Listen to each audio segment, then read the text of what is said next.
বজাত বিলাসীপাৰাৰ ১৭ নং ৰাষ্ট্ৰীয় ঘাইপথত ভয়ংকৰ পথ দুৰ্ঘটনা।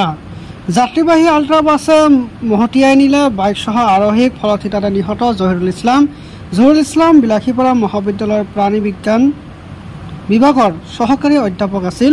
দুৰ্ঘটনাৰ পিছতে উত্তেজিত ৰাইজে উত্তপ্ত কৰি তোলা পৰিস্থিতি। ঘটনাস্থলীত আৰক্ষীৰ দল উপস্থিত হোৱাত নিয়ন্ত্ৰণ হয় পৰিস্থিতি। পিছত আৰক্ষীয়ে মৃতদেহটো উদ্ধাৰ কৰি থানালৈ নিয়ে। দুৰ্ঘটনা সংঘটিত কৰা বাছখনৰ নম্বৰ AS01NC1275 আৰু বাইকখনৰ নম্বৰ হৈছে AS05B7551। ২ নম্বৰ সূৰ্যঘাটা নেশ্যনেল হাইৱেত মানে এখন আল্ট্ৰা বাছে বাইকক খুন্দিয়াই লৈ যায় আৰু খুন্দোৱাৰ পিছত বাইকখন আল্ট্ৰা বাছৰ ভিতৰত সোমাই যায়।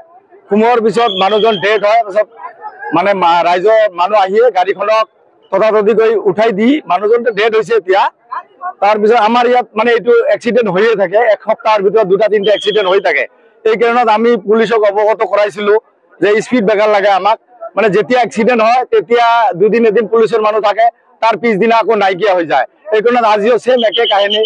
এই এসপ্তাহৰ ভিতৰত আগতো এটা এক্সিডেণ্ট হৈছিলে, ষ্টুডেণ্ট ৩টা এক্সিডেণ্ট হৈছিলে, তেতিয়াও পুলিচৰ মানুহ দিছিলে।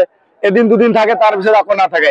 এই কাৰণত আমি আমাৰ ৰাইজে ক'বলগীয়া হৈছে কি আজি আমাক এটি স্পীড ব্ৰেকাৰটো আজিয়ে লাগে। শুনবা মতে কিবা প্ৰবেজাৰ নেকি মানুহজন, তো আমাক স্পীড ব্ৰেকাৰটো আজি ইমিডিয়েট আজিয়ে লাগে। আল্ট্ৰা বাছখন AS01NC1275 আছিলে আল্ট্ৰা বাছখনৰ নাম্বাৰ। এই ধুবুৰী মুখৰ পৰা মানে গুৱাহাটীলৈকে যাই আছে।